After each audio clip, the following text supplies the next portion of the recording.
Hey everybody, OperationZ here, and we're picking up where we left off from part 13 and into part 14 of Joseph's story now.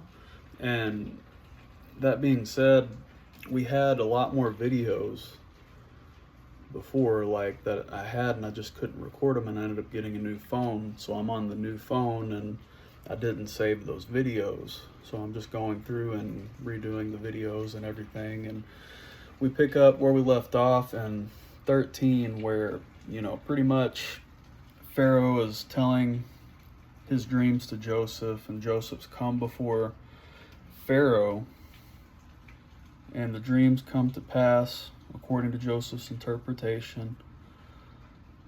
That's where we were at before. But then Pharaoh has these dreams, and, pretty much,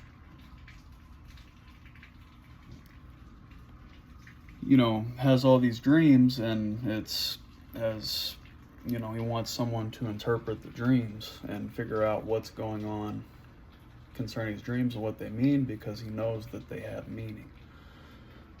So this is the part where it talks about Joseph interpreting Pharaoh's dreams, and this is the beginning with that. So Joseph's story, part 14, Genesis chapter 41, verse 9, says this: Then spake the chief butler unto Pharaoh, saying, I do remember my faults this day.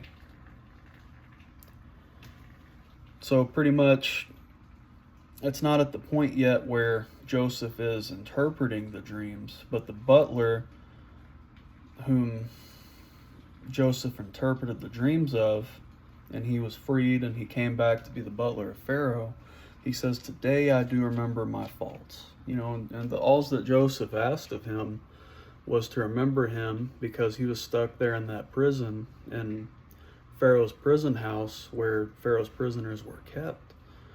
He just told this butler, you're going to be freed and restored, your butlership. Every symbolism and every prophetic message that was in his dream came true and came to pass.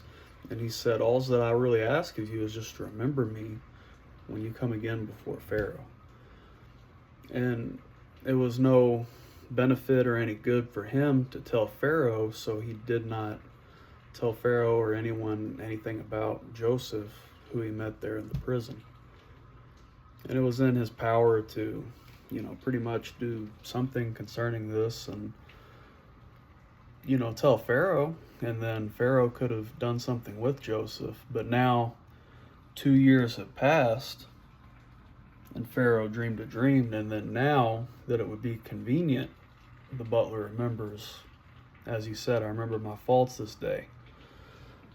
So Genesis chapter 41, verse 10, Pharaoh was wroth with his servants and put me in ward in the captain of the guard's house, both me and the chief baker. So Pharaoh was wroth with his servants and put me in ward in the captain of the guard's house, both me and the chief baker.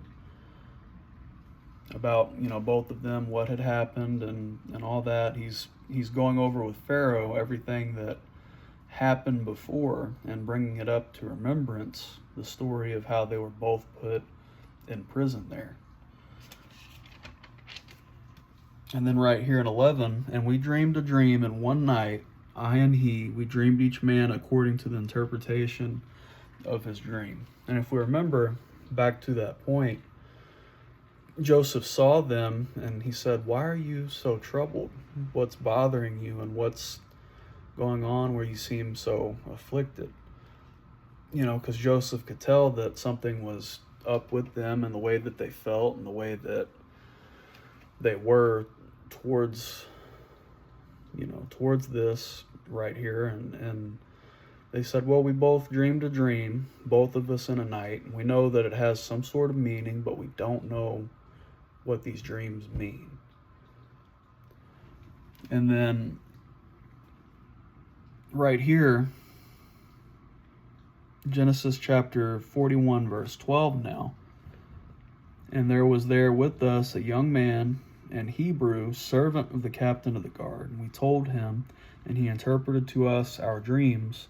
To each man according to his dream he did interpret. So Joseph interpreted both of their dreams and everything that they dreamt, as it says right here, to each man according to his dream did he interpret. Joseph is interpreting the dreams as the butler is relaying and telling Pharaoh right now. And 13, and it came to pass as he interpreted to us, so it was, me he restored unto mine office, and him he hanged. So he's just telling him that the interpretation of the dreams actually indeed did come true, just as Joseph had predicted that it would happen, and as it would come to pass. The dreams of both the chief butler and the chief baker were predicted, and they came true, just as, pretty much it's revealed right here with what the butler is relaying and telling to Pharaoh.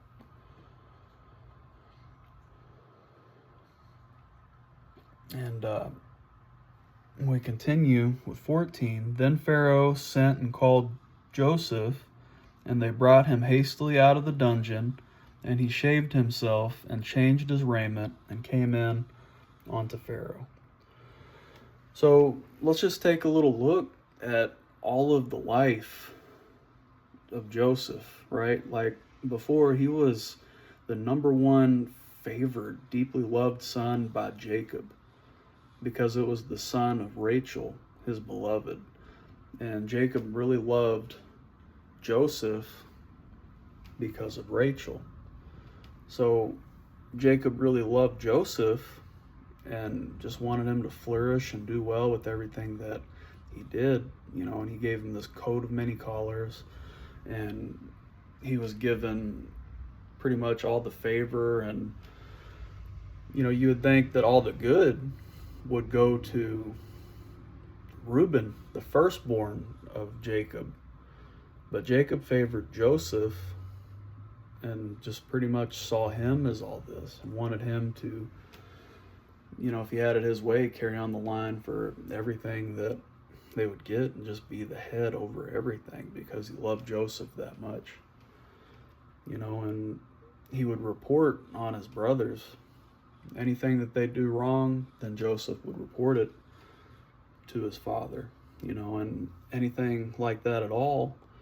And more than just that, all the brethren, they saw how much that Joseph was loved over all of them, and they were extremely jealous already. They were jealous of Joseph, and they felt like Joseph just had all the love of their father, and they were his sons. But at the same time, Joseph was favored and loved a lot more than all the rest of them, so it made them jealous. And that being said, also that pretty much, on top of this, where all this is going on, he has these prophetic dreams, which we know from where we've talked before, they all come true and they all come to pass, each and every one of them. But they were gonna totally just do away with Joseph. They were going to slay their little brother. But Reuben talked him out of it, and they threw him into a pit, because Reuben was going to save him and deliver him again onto his father, being the oldest and the wisest in the matters such as this. And then when Reuben's gone, Judah has the idea, when they see some Ishmaelite traders come along, that he says, well, okay, let's sell our brother into slavery and just do away with them. So they sold him for, I believe it was 20 pieces of silver. They sold their little brother, and Joseph went into the land of Egypt. So that's the life that he endured. He was sold to Potiphar, captain of the guard of Pharaoh. And he was a slave, and he worked his way up to pretty much being the kind of like the leader of everything that goes on in the house. Like, he supervised everything, that went on. He was kind of like the steward of Potiphar's house. Everything was left under his hand, and he was as the right-hand man to Potiphar, And then he was accused of what happened with his wife, and then pretty much he got thrown into prison. And then he was there at the prison house, and he pretty much found favor with the warden, and the warden made him supervisor over all the activities that they did there. So then he interprets the dreams of the chief butler and the chief baker, and the dreams come true. Most dreams aren't like that. They're just kind of symbolic dreams, deep with symbolisms and whatnot, or can be, or they could just be just kind of like dreams, but these are a little different prophetic dreams that they just know and they know and they know that it means something. So he predicted and interpreted the dreams, and they came true according to the words of Joseph, as God and the Spirit of God revealed unto Joseph that the dreams would mean, just having that gift of the interpretation of dreams. So pretty much the butler, he didn't remember at this point, like he just didn't think of Joseph, didn't care to tell Pharaoh of these things or whatever it might have been, right? But he didn't until just now, and he's like, well, I remember my faults this day.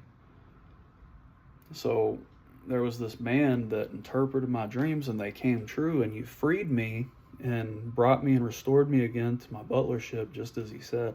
And you know what, Pharaoh, you could probably use this too right now, because you're having all these dreams, and I know a guy that can interpret your dreams.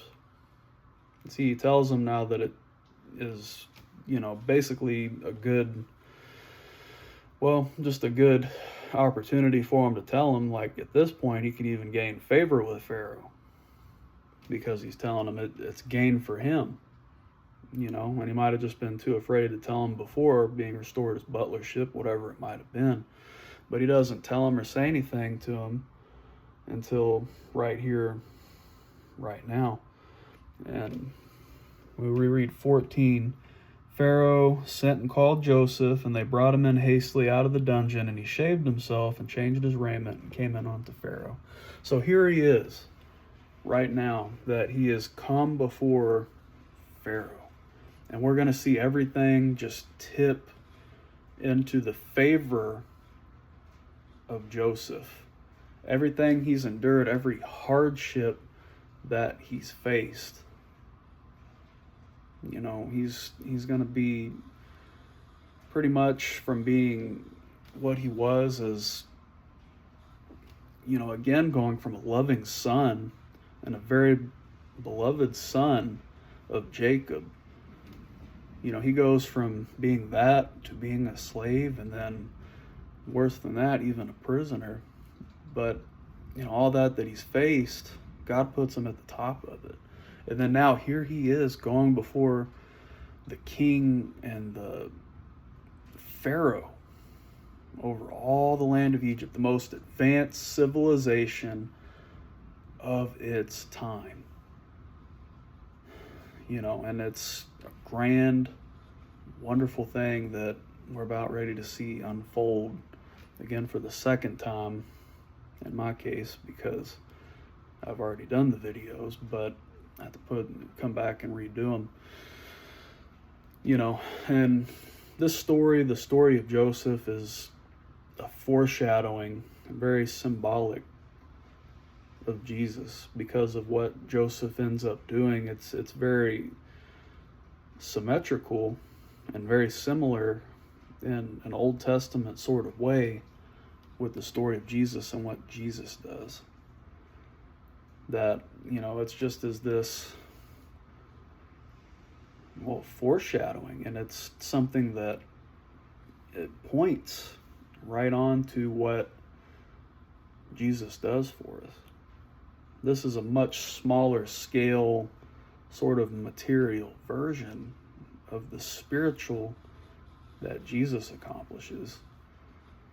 but it's still very similar in a lot of ways. We see Judah betraying Joseph for 20 pieces of silver. And then Judas, the traitor, betrays Jesus and sells Jesus into the hands of the scribes and Pharisees for 30 pieces of silver. Very similar and symmetrical with, what Judah did to Joseph and what Judas does with Jesus. And we have also, on top of that, we have what, just the rest of the story that we have, there's just symmetrical things with the story. The way that he goes and saves the East, from this 7-year famine, we see Jesus saving us from the second death, from pretty much being entrapped by death and being, just having all that over us. But we're saved in the sense that we have a restoration of our love, joy, and inner peace within ourselves. And we get so much good from Jesus, and we even get salvation and the assurance of God's love. So much that it's just similar. Yes, in a material way, when we look back, way back in the Old Testament and Joseph's story, but then the deep spiritual essence of Christ's story. Christ's story and what we have with Jesus, that, we have that salvation, like we are saved. Not in the material sense of starvation like in the Old Testament, but we're saved from spiritual starvation within ourselves with Jesus. That Jesus saves us from starving to death and going athirst spiritually.